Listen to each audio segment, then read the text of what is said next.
That's a great question. So, with that in mind, let's go ahead and say, good evening, ladies and gentlemen. It is 2100 on a Friday night. That means it's time for the Brushfire Mind. Come and burn with us. Good to see you. First thing I want to talk. First thing I want to tag. Don't even want to give a whole lot of time to it, but a couple of us have started playing with Twitter a little bit lately, and in just under 2 weeks, we've managed to grow a Twitter following up over 100 followers. Last time I looked, we were at 149. Yeah, almost 150, and we thank you guys a bunch. And we appreciate the hell out of it. All about getting the word out there and getting more asses in front of the show. So, thanks for that, guys. And with that, we're also growing the number of subscribers to the show and building that Patreon account so that we can start upgrading technology, bringing a better quality show out, and start doing some special editions like the dramatized platonic dialogues. And I'll actually talk about the platonic dialogues a little bit tonight and why we want to do those. It'll be a lot of fun, and it'll be just good information. But, and you'll have to forgive me, I've been kind of out of the loop today, a little under the weather, so I wasn't listening to the news cycle today. Just before we popped in, the show tonight, boys were telling me that old Barry O made an announcement about the transgender bathroom issue, basically saying, "Oh yeah, so whoever identifies however they want to in schools, it was right, Steve? Yeah. You just go ahead and use whichever bathroom you want." Now, obviously, the president cannot just issue decree by fiat. As much as he'd love to, That's what just monarchists do the emperor thing, and apparently thinks that he can. His statement obviously has no force of law whatever. But of course, on this show, you've heard me and Cade both have been saying, "Look, this is a dummy issue. The issue itself is not the point. The point, the whole reason it's being artificially injected into the national dialogue, is to create another situation where the federal government can overreach, where a Democrat oligarch can reach out and take fiat action, and make decrees completely external to the realm of his legal authority." That's exactly what's happening with the bathroom issue. It would be a non-issue if it were not for the interest of the Grand High Potentate to further extend his unlawful authority. So that's pretty much where we came down on that, and it's always a chuckle when I'm vindicated that quickly. So thanks for bringing that one to my attention, guys. Right on. Now, the other one that we have been talking about lately, just chit-chatting and conversation back and forth. The YouTube host Stephen Millinax had a meme running across Facebook recently, and I thought it was just brilliant. Talking about gun control, and basically he said there's no such thing as a person who is anti-gun. A person who is pro-gun control is actually very much pro-gun, because in order to institute that sort of control, to institute gun control, to institute a confiscation, a ban on firearms, at least somebody has to have a gun. Yes, there must be someone with authority who uses a gun to impose that will. Somebody has to go around with a gun and take the guns. So no one is anti-gun. You're either pro-liberty or pro-centralized, monopolized force. I thought that was a very, very clear way of putting it, that it's not so much that people are against guns themselves. They're against you being free and being allowed to defend yourself. Now, let me take that into some other contexts, because, of course, we've had some hot-button issues lately. Many states of late have gone to campus carry, have gone to open carry, and here in Georgia, we have a Republican governor who we voted into office because he was a conservative and who did some very good conservative things. But of late has been apparently quite easily and cheaply purchased by large interests like Disney, Netflix, and so on and so forth. And just been bullied on Religious Freedom Act, which I'm not 100% behind, but there's this thing about the Religious Freedom Act and the Campus Carry Act. These laws do not create new privileges. They do not create new rights. They do not create new crimes. They don't enforce anything. The only thing these laws do is they serve to remind the court that it is unlawful for that court to take unconstitutional action, like, for example, allowing a person to be discriminated against or persecuted based on their religious preference, or, more importantly, the question of whether or not any person can own and carry a firearm. Of course, under the language of the Second Amendment, as we've discussed on this show many times, there is not even room there to strip a felon of their right to carry firearms, unless one is willing to argue that by being a felon, you are stripped of your citizenship, therewith stripped of your 14th Amendment protection guaranteeing equal treatment under the law, in which case you may be punished unreasonably. You may be subjected to cruel and unusual punishment because you've been stripped of your citizenship and therefore your constitutional protection. You may be discriminated against under any criteria whatsoever because you've been stripped of your constitutional protection. You may not speak on any topic that is an opinion because you've been stripped of your protection under the Constitution. You are, in fact, subject to trade as chattel slaves if it can be argued that you are also forbidden to carry a firearm. But, you know, the thing about the Constitution that makes it so hard for people is we live in America and the fucking thing was written in English. That's what throws people off, is they just apparently can't process the language.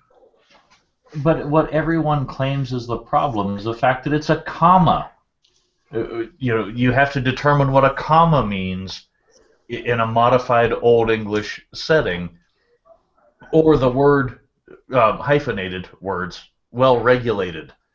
That doesn't mean the federal government makes a whole bunch of laws governing a militia. There are all kinds of ways this has been tried to be picked apart, and it still holds. If you take the commas out of it, read the first and last sentence. Yeah, the right of the people shall not be infringed. There you go. Covers the entire Constitution and Bill of Rights. Yep. And you know that abuse of the language, that misuse of the word regulated, or even more importantly, the misuse of the phrase keep regular. There are many things that have found their way into law in this country based on that failure of understanding the language. The war on drugs, the abolition of alcohol in the 20s, the abolition of certain narcotic and barbiturate substances currently. None of that is at all constitutionally allowable. And the way they got away with it is they argued that the federal government is allowed to regulate trade between the states, but that does not appear anywhere within the Constitution. The sentence that does appear is that the government shall make regular trade between the states. And the founders were, again, very clear on this. They left plenty of letters and notes about what their intentions were. which shouldn't even be necessary in and of itself, because the language itself is very clear and very plain. One keeps regular trade between the states. The idea is that individual states should be prevented from levying unnecessary tariffs and embargoes against one another. For example, if I'm growing cotton in Georgia and I want to trade it to Mississippi, then somewhere along the road, Alabama decides that they want to charge me an excise tax or a tariff or what have you to cross that state, trying to make the most direct path to my endpoint to deliver my goods for trade. Well, that's not a legitimate use of those systems. In that case, the state of Alabama would have been forcing me to go up through Tennessee and so forth to go around them, and having been forced to circumnavigate that in between lying state would increase the cost of doing that commerce. So the Commerce Clause was all about keeping that trade regular and preventing individual states from making it more difficult for states around them to do business together. Obviously, if that were not the case, a corrupted system would easily allow for one state to use excises and tariffs and embargoes to artificially inflate market prices and take an unreasonable profit at the expense of a competitor. It's one thing to say, and I absolutely believe, there should be no cap on the profit a person can make.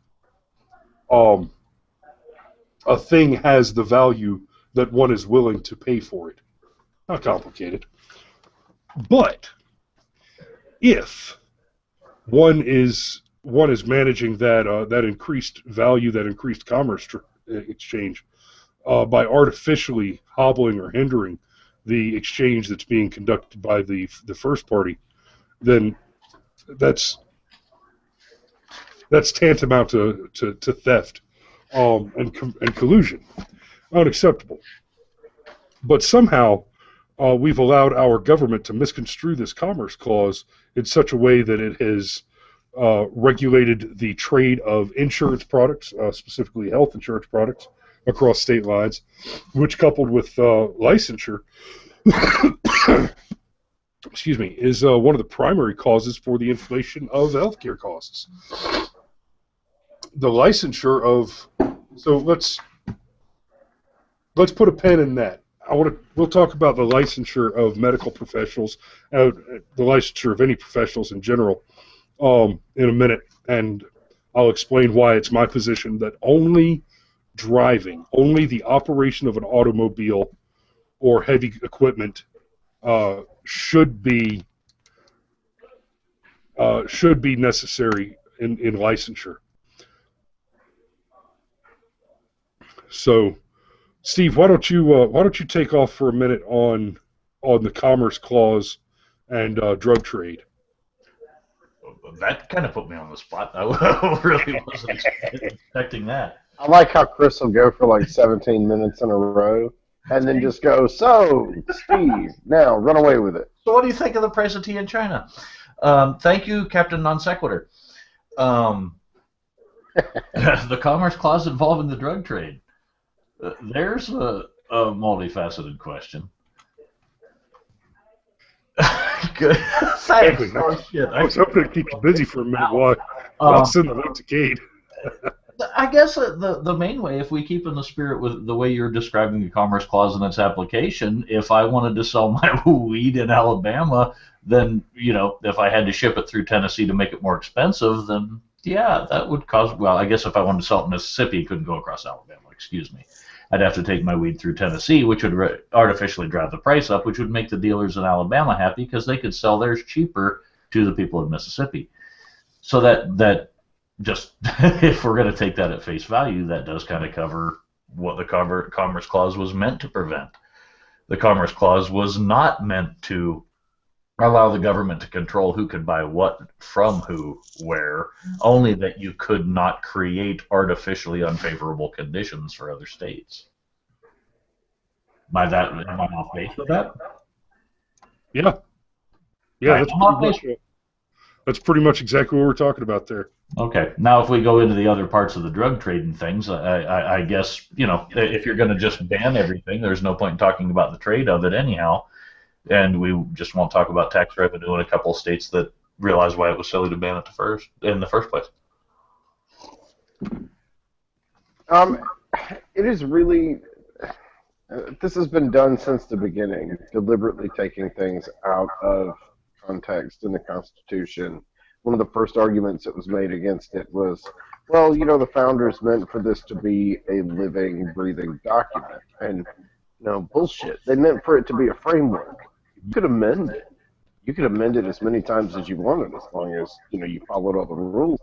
But the whole living, breathing document thing has always been false, because as things live and breathe, they grow and change, and oftentimes become different over the course of their life. And the Commerce Clause and the Second Amendment both. I wish Cade was here to defend himself, because we're suggesting maybe there's some sort of class that people attend to get certified or whatever before they get their concealed You carry speak his permit. name, and he appears in the middle of the screen. Oh, see, I'm still having screen problems, so I don't know if he's there or not. He's here. Hi, Cade. I was here. Okay, now Cameron, back up since Cade's here and go over that again. Well, I was just saying I hate it that Cade is not here, because one thing that people have done is deliberately take things in the Constitution out of context. And they do it with the Commerce Clause, and they do it with the well-regulated phrase in the Second Amendment.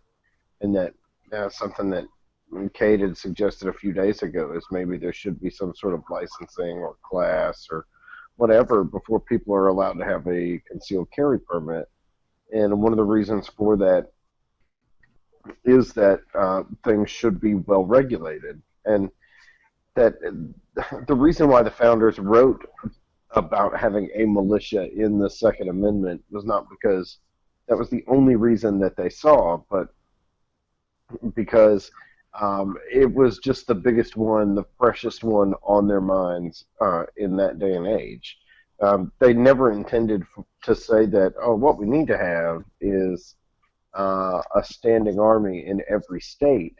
In fact, one of the things that the founders fought about, they fought about banking, and they fought about having a standing army. Those were the two biggest arguments, other than slavery.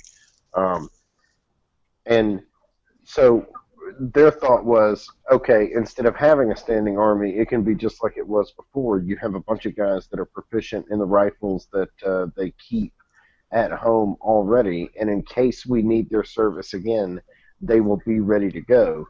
Not that people had to take a class to own a gun.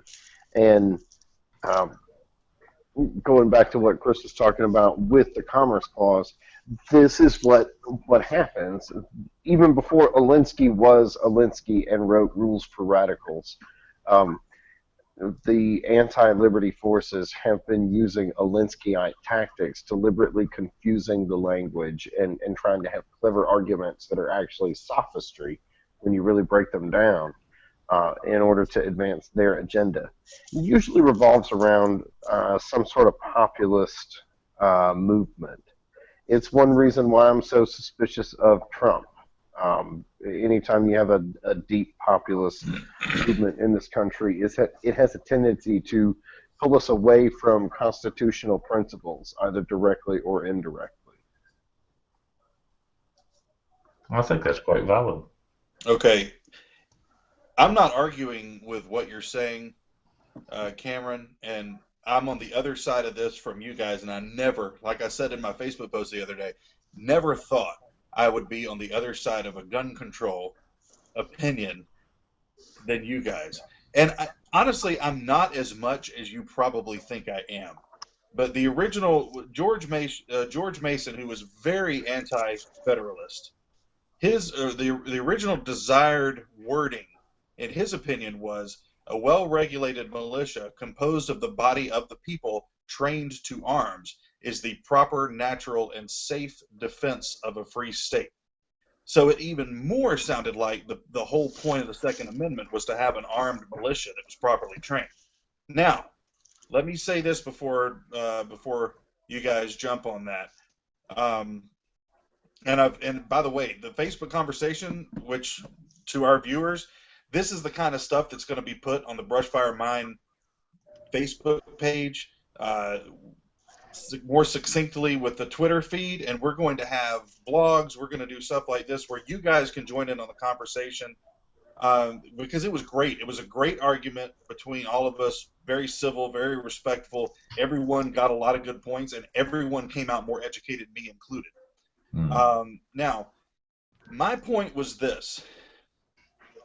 The fact that we already have to get a permit, I don't see it as a further restriction to require having to roll your eyes through a 15-minute thing. And I know that a guy that was talking to us on that thread was saying, well, training is like 8 hours plus.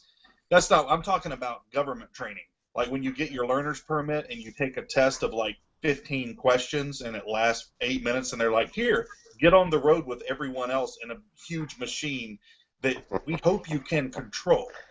As long as your parents are with you, we're good with that. So my point was, and I've said this several times, it's not like I'm going to go fight to have this put in there. My point was, if they ever decided in the state of Georgia, and it should be on a state level, it should never, ever, ever be on a federal level, because the whole purpose of the Second Amendment, along with many, many other things that the Founding Fathers put in place, was for states to have rights. They're individual republics. And so if the state of Georgia, not the federal government, ever required that you take this course in order to attain your license, it's not something I would be marching up at the Capitol against. It's not something that I see as a further thing to prohibit attaining your license. And in fact, as I told to Steve, it would actually kind of personally make me a little bit more comfortable, because I don't trust anyone any more than I trust them as drivers, as wielders of weapons. However, Chris brought up a very good point, because my argument was, hey guys, if you have a problem with this this training being attached to getting your permit, then you should have a problem with the permit altogether. Like, why aren't we fighting against that? And Chris said, absolutely, we have a problem with the permit altogether. And I said, okay, well, let's make this argument moot then. And why aren't we, and you can still argue everything that I just said. I'm totally good with that. I got my bulletproof vest on, fire away, no pun intended. So flame suit, sir, flame suit. Right, and I even voluntarily, by the way, tagged Steve in that post, knowing he was going to disagree with me, because it's just so damn much fun to have all the guys together. Even when I know they're all ganging up against me, I'm like, yeah, bring it on. It's a lot of fun. For another minute. I can't wait to share this with the other viewers of BFM. But anyway, let's talk about that. Talk about Constitutional carry. Anybody who's a free citizen can own and carry whatever weapons they choose to carry anywhere they want to. Sure, why not? That's as constitutional as it gets. That's what shall not be infringed means. Remember, what the states were agreeing to when it came to the Constitution and Bill of Rights, the agreement they were coming to was, these are what we're going to live by in order to be a union. So some of the things that they were not allowed to do and still be part of the union was to impede on someone's right to disagree with the government, to impede on someone's right to practice the religion they choose, to impede someone's right to own and carry the firearms they wish to carry. What they were made of makes no consequence. That's what it was. These are the things that if you join this union, if we get in this together, this is what we are agreeing to. This is what we are going to be. And that's what it has been, and that's why in order to change that, everything has to be ratified by a majority of the states that, okay, this part of the agreement is changing. We all need to agree that it changes, or the union is dissolved. It does not mean that, okay, it just doesn't happen.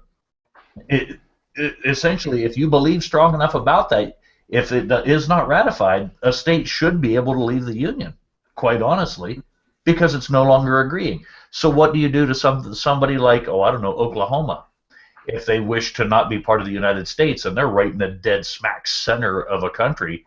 Are you going to ban them doing commerce? That'd be kind of inhuman.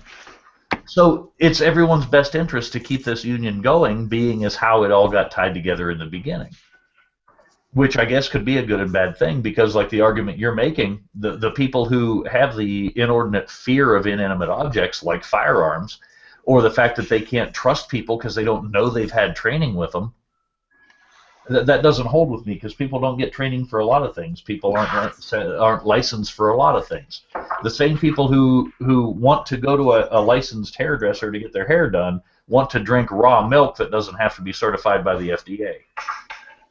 Make up your mind. We're going to do this one way or the other. Either you're free to do what you want to and take your chances with equality, or you're going to force everyone to do it, homogenize everything, and therefore leave everyone just as nice little robots with all the same choices and nobody's allowed to be different. There's a lot of touches in there. There's a lot of touches. And I will concede that argument as long as we agree that we do need to talk on this show. We need to talk more about these permits and these limitations that already exist. And now Chris talked about, before I jumped on here, I was watching on YouTube, and I know it's a few minutes behind, but I did hear Chris talk about felons. That nothing in the Constitution about felons not being able to carry, but the caveat would be if you with the 14th Amendment, if you were stripped of your citizenship, then you wouldn't have the same rights as a normal citizen, like voting and carrying weapons and stuff like that. And I'm totally for that. That was a very good point. And also, Steve, I don't know if you made this point. Are you saying that you're totally for the free exchange of felons as chattel slaves? I'm totally for felons being free game for anything that matches their crime, personally. Hey, in fairness, I will make a case later for the absolute support of non-chattel slavery. But that's an interesting. You'll like that. Okay, I look forward to that. One thing Steve said though, Steve, I'm not sure if you said this tonight, but it was, I think when you were over here, God bless your soul, helping us to get ready to sell our house, doing electrician things. Therefore, I was able to be here with all my hair lying down because I didn't get electrocuted trying to do stuff in my house that I'm no way qualified for. It was a couple of receptacles, dude. Was happy to. So right. So Steve, neither Steve nor I were ever licensed as electricians. No, we weren't, and no one died. Although Chris did lose a really good set of linesman pliers. Oh. Well, you want to talk about licensing? You want to know how backwards it is? This is a true story that is happening at my company. Wait. Go ahead. Wait, just real quick. Before I forget this, I want to tell you what Steve said when we were hanging out that day. Oh, good Lord. He said that people always want to compare it to the Wild West. They always want to say it's the Wild West. And per capita, the Wild West was much more peaceful than it's made out to be in Hollywood. And you actually go to your history books. When people were walking around with guns, it was a much more peaceful nation. And yet they always want to say Wild West. The West was just the West. The Wild was basically put in there. You had gold rushes. You had the Sooners in Oklahoma. You had things like that makes very good Hollywood fodder. And then you had 310 days a year of just farming in dust. Yep. Well, let me tag that real quick, and then I want to hear from Cameron, and then I've got some specific points I want to hit on. I want to hit Kate on real quick. Just watch a Western. Watch a Wild West movie. And even in the Wild West movies where they glorify the gun, they glorify the gunfighter, what you see is either two guys walk in the middle of the street and everybody in town lines up down the edges to watch the show, and those two guys point the guns at each other, and one of them gets killed. They each fire one shot, and one of them dies. Contrast that to what actually happens in organized crime, in gang violence and gun violence in the world, not just in America, but when criminals conduct conduct a hit, go to hit another gangster. These are your drive-bys. This is when you get some knucklehead spraying a MAC-10 out the window and killing a couple of kids while he's trying to gun down Pookie on the corner. That's a very, very different situation. The other time that you see gunfights in the westerns, you're seeing guys at a mining concern or out on a giant cattle ranch dealing with cattle wranglers. You're not seeing people drive by a populated area and open fire on unrelated interests. You're seeing two groups, you're seeing two interested parties engaging one another in final conflict. You're seeing an argument that has no rational or logical resolution being concluded by the use of force. What you are not seeing is random hosing of largely populated areas. Now, contrast that with modern era, and yeah, look at Detroit, look at New York, look at Los Angeles, Atlanta. When somebody wants to get somebody shot, more often than not, you're talking about a drive-by with a hose down out the window. Now, all the sensationalism of the school shootings in the news is just a part of the agenda. It's actually the case that there are fewer of those sorts of events occurring within the last 10 years than in American history. But we didn't used to have it on the 24-hour news cycle. There wasn't just a constant bombardment of that crap. So before I get into my notes for Cade, Cameron, go back to Cameron and his response real quick. Well, maybe we should throw out licensing because I'll tell you how backwards licensing is. At my company, I sell insurance. You can come on board and you can have a temporary insurance license while you train and learn. And I've been tutoring a guy trying to help him pass his property and casualty exam because he's failed it multiple times and his temporary license is about to expire. This guy, last January, led the entire company. I mean, hundreds of agents. He was #1 in January of this month, of this year. And last year, he was one of the top 100 agents in the entire company. And I don't think that he's screwing his people over or doing dishonest or unethical things in that way. But because he can't pass a test that is specifically designed to try and trick you, not necessarily make sure you understand insurance concepts. Well, he's about to lose his job. And, oh yeah, his wife has cancer. So they're really banking on this insurance that he needs to have with this job. So I think that one thing that's important to remember, Cam, and you make a very good case for just such the thing, the place where the licenses tend to come from, just as a for instance, I don't know if it's the same way everywhere, but in the state of Georgia, in order to get your electrical license to be a licensed contractor, you have to be approved by 3 other contractors. Is there no conflict of interest involved in that? Well, obviously, and that's what we're going to talk about with the medical profession. Yeah, that makes sense. Incidentally, before we move on from there, and I don't mean to derail Cam, I just had a vision as we were talking in that last segment about a Wild West drive-by. Clip, clop, bang! Clip, clop, bang! Oh. That's what my dad used to say, Steve. He would do the bang, and he'd say, "What is that?" I don't know. Amish drive-by. It's an Amish drive-by. And because I know no Amish person is watching this, I feel perfectly comfortable doing that. One of my favorite stand-up comedians, big old fat guy. He passed away last year. Broke my heart. Damn. He always talks about the buffets. John Panette. John Panette used to talk about it in some of the stand-up shows. I'm a nice guy. I don't mess with people. I don't bother anybody. I make fun of myself for being fat and how much I like to go to buffets. Except the Amish. I'll fuck with the Amish all day because I know they're never going to hear it. So, now let me get back. Let me dig in on you, Cade.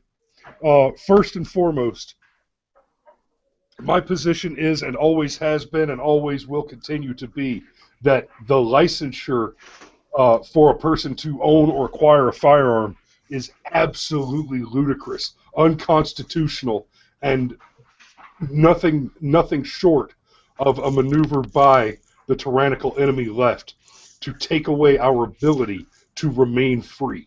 That is the only reason whatever to license firearms. To argue that it's done on a safety concern is ludicrous. Within that sphere, that we should be allowed to carry those weapons absolutely anywhere and everywhere we go, including on aircraft, on college campuses, on wherever you go. In courthouses, in courthouses, yes. Actually, in Georgia, under the law, as is since July of last year, if the courthouse that you enter does not have a metal detector or armed security, right? Of course, if they don't have a metal detector, well, I've got a gun. Go ahead and put your fucking hands on me. But that's kind of the point. Resistance to tyrannical authority. Now, well, absolutely. In that particular sense, yes, you're right. Now, just assuming that we're stuck with this ludicrous tyranny, as we appear to be currently. As far as the testing goes, the safety course, Cade, you mentioned what's taking a 15-minute course, dealing with it kind of like motor vehicle licensing. Well, the thing about it is that those generic government licensing tests are just useless. And case in point, there are many, many, many more vehicular deaths per year than deaths with firearms.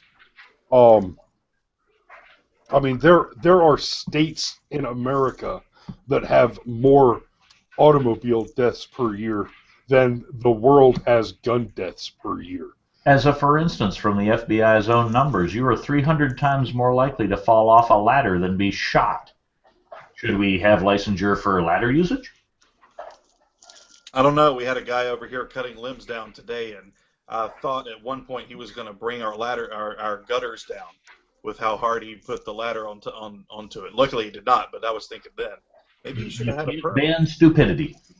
But you're right, Steve. You're right. I'll concede this. But again, because they are pointless. The driver's permit. My God, you drive around a bunch of cones and you park. That's it. And even before that, for a year, you go around as long as you got an adult with you. You're in complete control of this 2-ton weapon. And so I will concede it. I will concede it as long as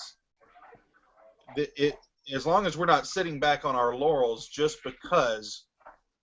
Right, Chris, you remember this when gas prices went way up after Obama came into office and gas prices skyrocketed, and then the further up they went, when they would drop by 50 cents or 75 cents or even $1, we would say things like, "Oh, thank goodness gas is down." And the whole time, the conservatives are like myself are going, "Don't say that. Don't say those things. You're just because they've made it how bad it is, and they made it slightly less bad. You can't go around saying, 'Oh, look what good they did to us.'" So the same principle has to be taken with this gun thing. If we're not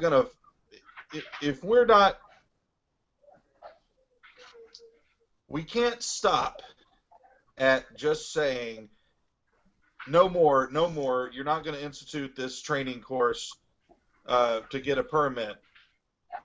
We can't do that. the point has to be that we strip them of the authority to require a permit in the first place. There you go. You Right. know, What has we to need be to a be part of focused the on agenda. is the decentralization and demonopolization. We basically trust busting the authority to use violence. Absolutely. That's people have misconstrued things about the right to keep and bear for ages, and it goes back. I'll toot my own horn, good or bad. People have different opinions. Back in '94, when the Clinton Brady bill passage happened, the NRA then conceded to background checks. They supported the background checks in order to not have other things brought into the gun control argument. And still, the Brady bill got passed. A bunch of things happened. I dropped my NRA membership over it. The main thing is anything the government does that infringes on the right is at its core unconstitutional. I was having the thought today. The argument's been made by people I consider close friends across my personal Facebook page about, well, there are limits to all rights. You can't yell fire in a crowded theater. Well, no.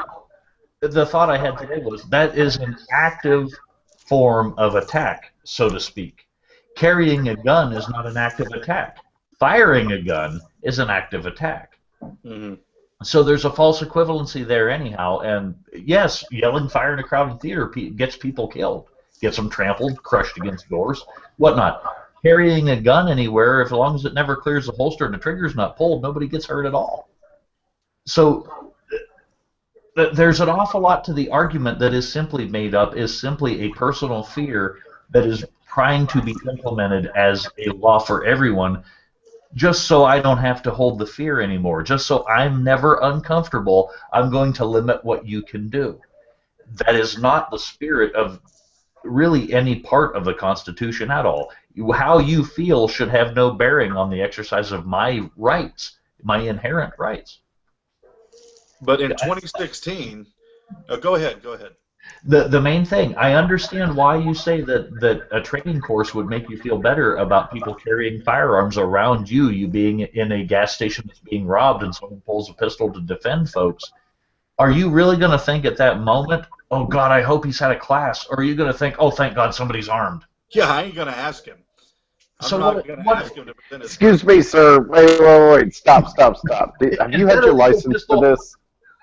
The main thing, the only thing it does is create the illusion of safety. There are more states every year coming into the constitutional carry fold. Those states are having people defending other citizens without involving the 10-minute average response time police for a 2-minute episode. Defending people, they haven't gone to, well, maybe some states, at least in some point, like I think South Carolina has a required qualification course. A lot of states don't. They're like Georgia. As long as you're okay to own it, you're okay to carry it. They just want to do your background check for you. That's essentially what Georgia's amounts to. And they want your fingerprints on file in case you're an idiot. I still don't agree with the licensure, but we've probably got one of the least intrusive out there if you have to have it. Still worth fighting, but at least we can get around it and carry while we're fighting. But the constitutional carry places, a lot of those people, especially the 60, 70-year-old guys who have been carrying pistols all their lives, haven't taken training courses, but they've shot the hell out of some pumpkins. They know how to use their guns. Well, and they're not going to try to shoot anybody they don't think they can hit. And the main thing is, your illusions of safety that do not protect you should never trump the rights of someone who wants to protect themselves in the way that they're allowed to. It comes down to the same thing. Oh, I'm offended. Oh, you are. That's the most useless thing you can possibly be. Fuck off. You can be offended. I did you no harm. You can be scared of guns. Fine, don't buy one. I'm not saying that specifically. That's just a generalization. But that's the thing. Most of these things are coming out of the illusion of security. I concede that you're right. It would be an illusion. It would be. It's an irrational. It was an irrational statement that I made, and you presented the other side of it. It makes perfect sense. I concede that. But on the other How, hand, I do agree with you in the fact that training courses are a good idea. Required by law? No. But even I, as a wanting to be in a constitutional carry state kind of guy, only I don't want to move to several states that have done it. what was that? Wild West drive-by. But you derailed my thought, Cam. Stop it. As far as the training courses go, I recommend somebody going somewhere. I recommend a lot of times check with your local sheriff's department. A lot of them do occasional classes, especially for women who want to learn how to use things. Check with the sheriff's department. Check with the city police. Check around. See who's offering some. They may be a nominal fee. They may be free. They may be really expensive. Depends on what you're headed for. There are all levels of class to build on all abilities. I think it's a great idea. I encourage it. Would I require it by law? No, because it's unconstitutional. Hell, shoot me a private message on Twitter at brushfiremind.com. Or _CCW, either one of us. Yep. Now let me pop over to another one. All right, we covered government licensing is weak ass shit. We covered more car deaths than gun deaths. Cade, you said something about how the licensure should be a state-by-state issue. I'm going to call BS. I'm going to call BS on that one too. Here's the thing about that: the Second Amendment says shall not be infringed. Period. The 10th Amendment, which deals with what should be a state-by-state issue, refers to the powers that are not specifically enumerated within the Constitution being reserved to the states or to the people. Now, with that, part of what that entails is that the right to keep and bear is a natural right that's given to us by the Creator, whoever that may be for whoever, what. Moot point. Just move on. The shiny thing. The fact that you exist guarantees you this right. Doesn't matter why. The fact that cogito ergo rights. I think therefore I is. There it is. I was arguing the other side of that. Cogito ergo libre. But hang on. The fact that the right is enumerated as a negative right of the government to infringe upon removes that from the purview of the 10th Amendment, leaving it as utterly unconstitutional to have any sort of gun legislation, regulation whatsoever in any state, so long as they remain a part of the Union. That's right. As bound by the document and part of what it entails to be a member of the United States, you are agreeing as a state to the Second Amendment as well as the First Amendment and so on and so forth. That's kind of how that language works. And incidentally, I like the fact that you brought it out into the United States of America, because people don't understand that we are still not intended to be a singular country. We are a conglomerate of states agreeing to act as one. This is not America. This is the United States that comprise America. It's right there in the name, right there in the title. Yeah. And people have lost sight of that. The United States is a generic country. America is a generic country. Any of that doesn't work. That is not the spirit of the document, period. This is an agreement, and I think it's done the population a disservice to have let this happen, but it's way older than any of us in the last couple generations.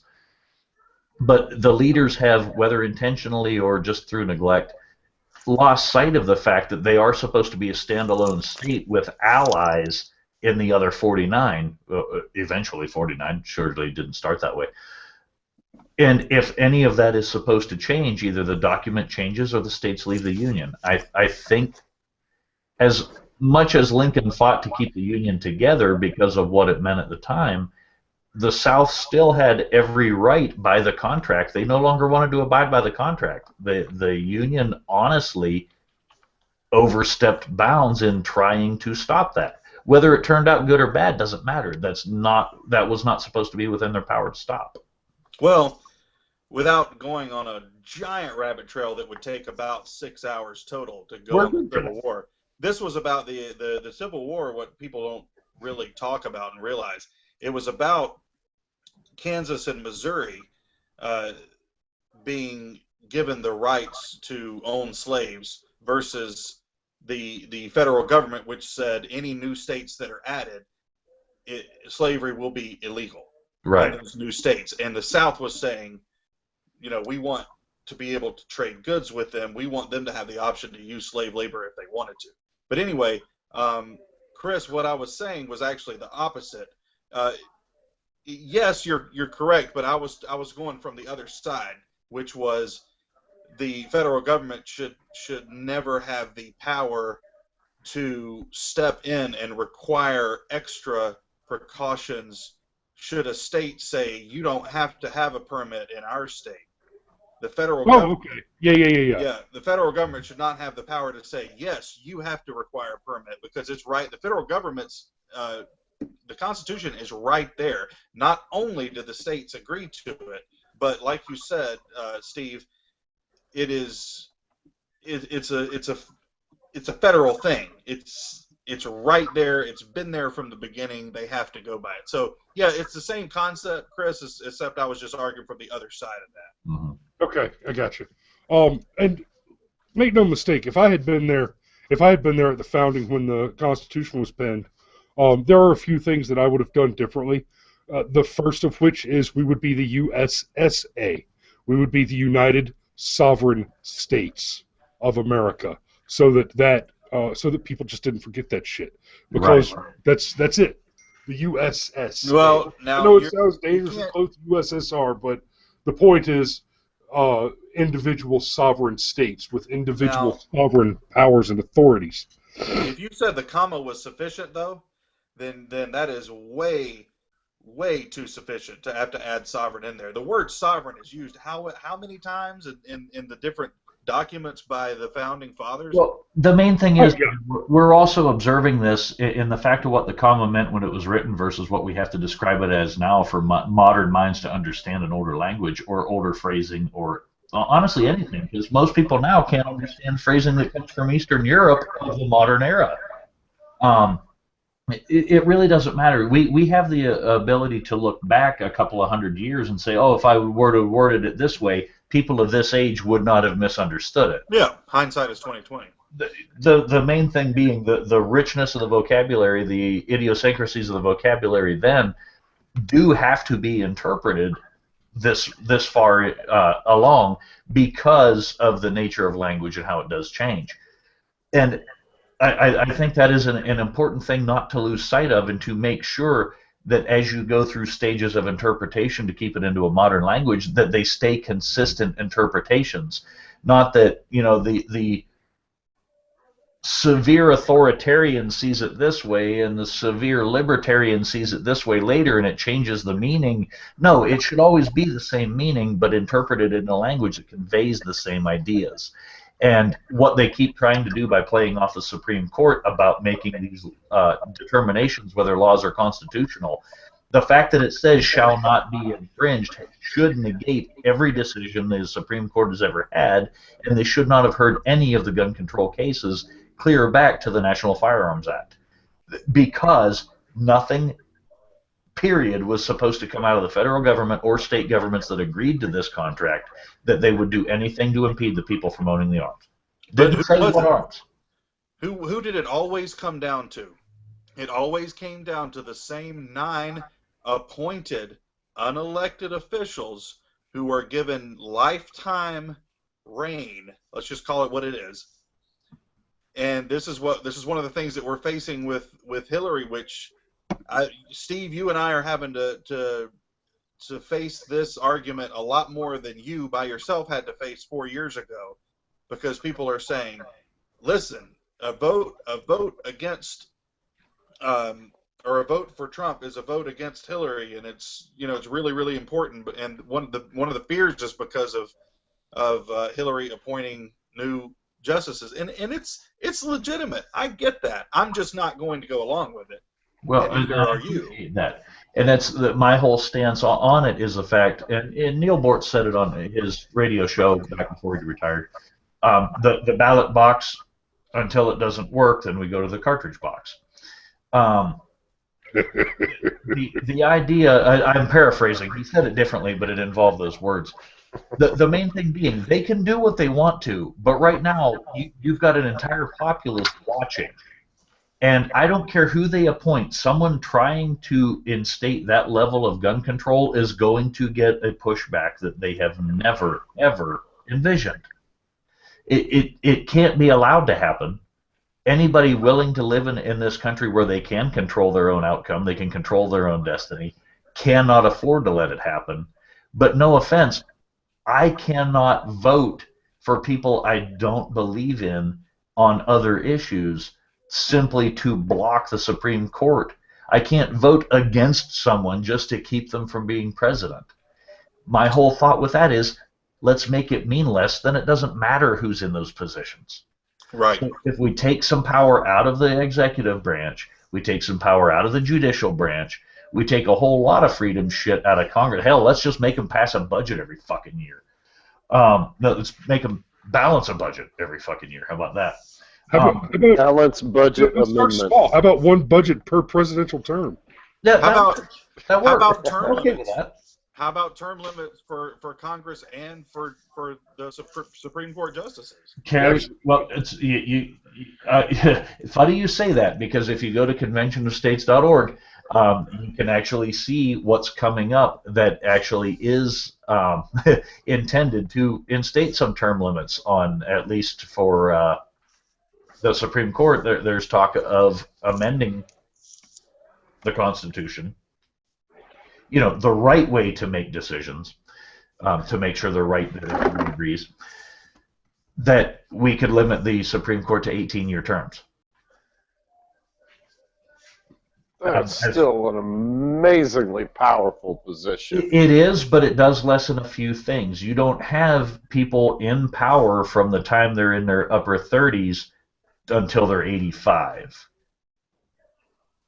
You don't get the stacked deck generation after generation after generation waiting for an opportunity to change it. No, you know when it's going to change. Period. You know what we need? We need a popular vote on mental competency. No, because most of the public is, well, but I'm going to quote George Carlin straight up here. Think of how stupid the average person is and realize 50% of them are dumber than that. I want to be able to vote. I want to be able to say because Hillary Clinton is, I can't see how she's not going to be our next president. And I want to be able to say, hey, guys, that's like you won't vote for Trump. That's how she is going to be president. Well, I'm still going back on that. I'm not gonna be the one responsible for Trump getting in there and going back to who he has always been his entire life. But anyway, I would love to be able to vote and say, this justice of the peace and Hillary, or whoever is running the executive branch at the time, is mentally incompetent, and the citizens demand that they step down with no justification whatsoever. We don't have to rely on doctors or anything like that. We just have to say, I think she's crazy stupid, and I'm going to vote that way. The problem is, the problem with that, Kate, is you're talking about a very pure form of democracy. And the founders detested it. They did everything in their power to it's part of the reason why the Supreme Court had lifetime appointments and why the Senate was indirectly elected by the directly elected, and so forth and so on. They wanted to avoid the concept you're discussing, because, I mean, I'm sure there are times when people are just willing to vote. Like, what if they could have some kind of vote that took place right in the aftermath of some terrible school shooting, or, I don't know, the next financial crisis, or something to that effect that could dramatically change, not just the right to bear arms, but everything about how we conduct our banking and our lives. So there's still emotional propaganda is as strong as it ever has been. Obama saying that a fetus, not just an embryo, but a fetus is a part of a woman's body, and then turning around and having a bunch of unaborted children standing behind him while he signs the gun bill. I mean, emotional propaganda has, and always will be around. Beautiful point. Well, let's be careful about. I mean, we've gotten pretty far afield, and I mean, on the whole abortion issue, of course, the real correct answer there is that we as conservatives should not abort our babies, and we don't abort our babies, and we find it abhorrent, and we find it to be a thing which people should be shamed for. But as liberty-minded, free-thinking individuals who recognize the those grand words of Sun Tzu, "Know thyself, know thy enemy," and when you'll win 1,000 battles. Um, of course, it's against our principles generally to uh, to prohibit actions be taken by a person. Um, honestly, I could make a pretty solid case for eliminating the laws against murder, but on the question of abortion, well, we don't do it. We don't encourage our children to do it. Um, we encourage our children to, if our children get pregnant, we encourage them to have the child, and we'll be good grandparents. When I was 17, I had a girlfriend pop up and say she was pregnant. I was like, oh yeah, hey, whatever, I got a job. I didn't even say, hey, I'll do the right thing and get a job. I said, I'm 17. I've already got a job. Got a fucking job. This ain't complicated. Um, we didn't have a kid, me and her. But anyway, she was just nuts. Yeah, but at the end of the day, if the enemy left, if the tyrannical enemy left wants abortion to be legal and they want to engage in abortion, then I say, let the enemy kill their children. It's useful. Yeah, it's just not what's happening. I mean, I know. agree with you on that. But I am for. You know that I'm pro-life, regardless of who's doing it. But I understand as a reasonable human being living in a country founded on liberty that we cannot ever expect abortion to be made fully illegal. I never expect it to be. And if it were somehow, it would simply be reversed by the next person controlling the executive branch or Congress would overturn it. But I want to see the goal that would make me satisfied. The thing that would make me satisfied is to limit it, limit the weeks down, and I would be comfortable with the federal government making that determination, not states, which I will hardly ever say about anything. But I just want to see the weeks limited. But anyway, that's a whole different. Again, you're talking a beautiful idea, Kate. I understand where you're at, and the whole idea of the incest, the rape, the things like that being the places where it's acceptable, correct? Well, no, I'm talking about. You mean if I had my way, like, and I could just. You said that it wasn't going to go away; it would still be around in some capacity. Yeah, well, but I'm just saying I would be satisfied with limits, with not 24 weeks for God's sake. No, I got you. 8 weeks, it's a term thing. 10 weeks, 12 weeks. Okay. Yeah, at least for the love of God, the thing should at least still be an embryo. It still should be at an embryonic stage. As I was talking to you, Steve, about this, Chris, this may have been you, when my father died, he had been brain dead for several hours. They did not declare him legally dead, according to the law, until his heart stopped beating. Right. And by the way, Chris and I have talked about how mind-blowingly idiotic it is that a person has no control over literally their own body when it comes to choosing assisted suicide and things like that, which I'm totally for. Yeah. But yet with abortion, it's like, oh, that's the woman's body. No, the woman is the life support system. In the case of my father, the thing that was hooked up to him is what the woman is in the case of a pregnancy. But I don't expect, and nor do I ever believe that it will be the case, because heartbeats begin at, 18 days? Somewhere around 18 days? I'm not even sure. I've never looked into that. I mean, you can't expect that to. It's never ever going to be that. It's never ever going to be a girl who is not expecting to be pregnant is probably not going to know within those 18 days. So it's unrealistic. I understand that. And plus, you get into the thing where people are are falsely accused of rape. You're opening that can of worms if you do that. Or you don't even have to have that situation. What I'm picturing it is the fact. What had led me to that was thinking about the limitations on it. I wasn't thinking so much how far long term, more the situation under which it happened, which is what a lot of people want to rule in the cases of rape or incest, or there are a couple other things, life of the mother, things like that.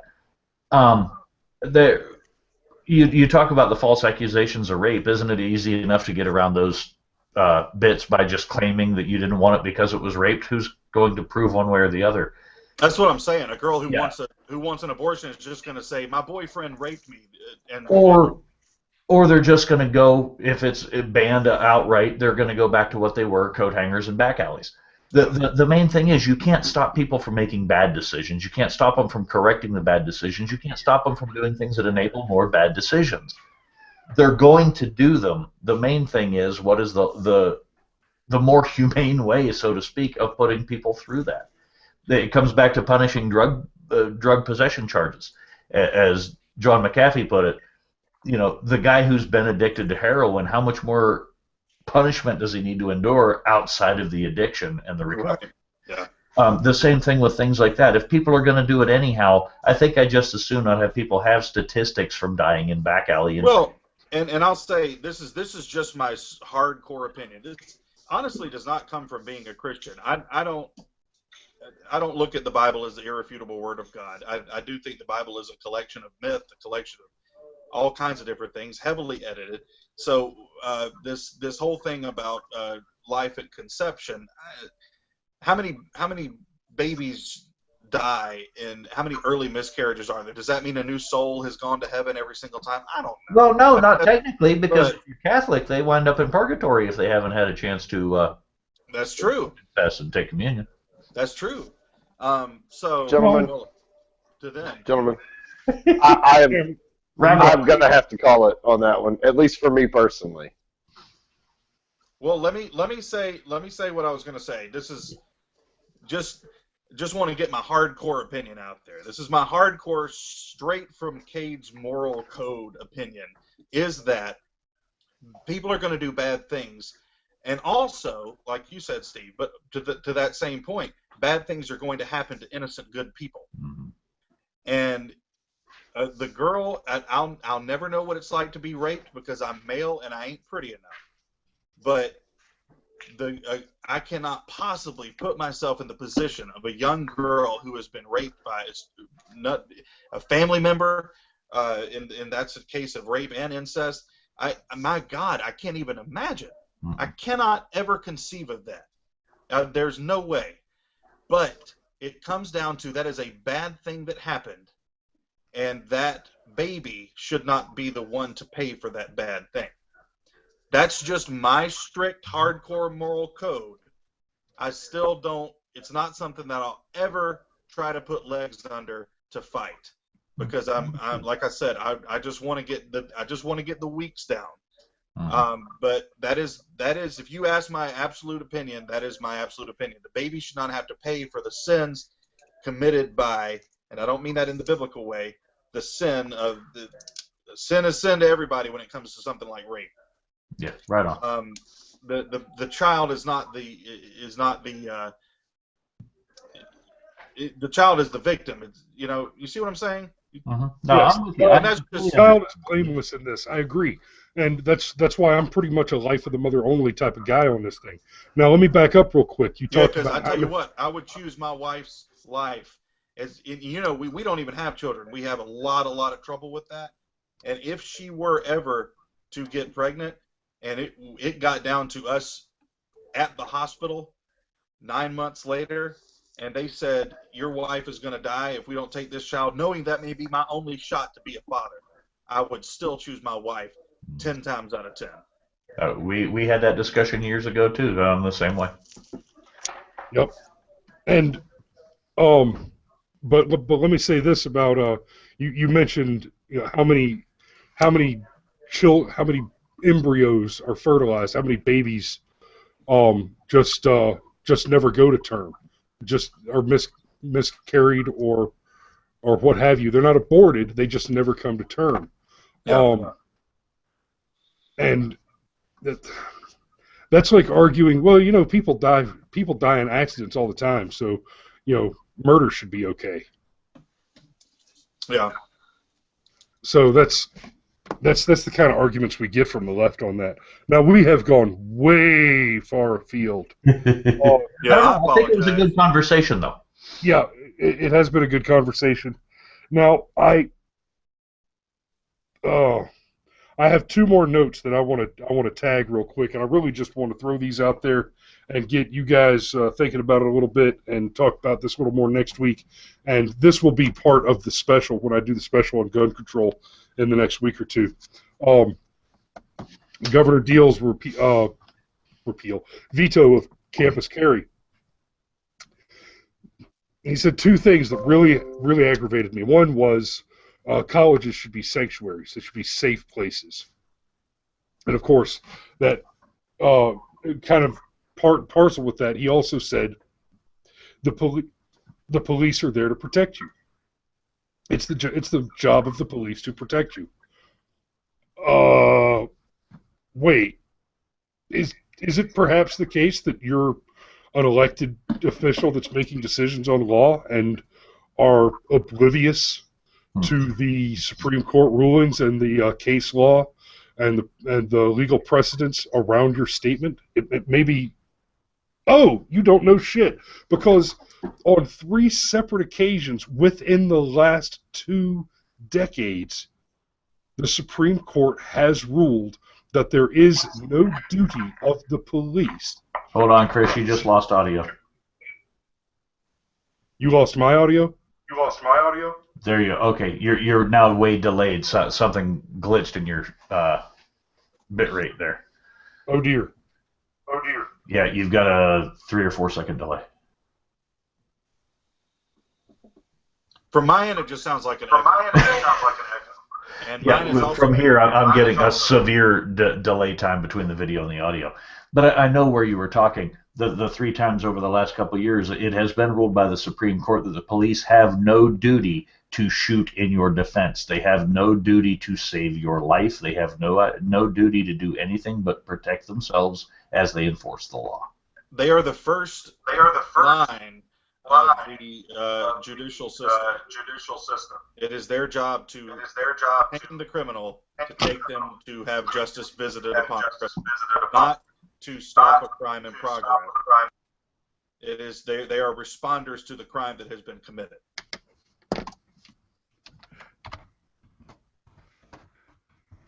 Hey, it's you, Steve. So, well, on that note, here's what I'm going to do. Kate, are you frozen or are you just sitting very still? I'm very still. I'm here. Okay. I'm moving.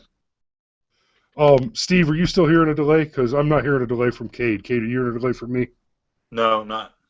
Okay. There's something on your end, Steve. I'll unmute you in just a second. I'm going to go ahead and call it. Ladies and gentlemen, this has been the Brushfire Mind. Thank you so much for joining us. Thanks again so much for the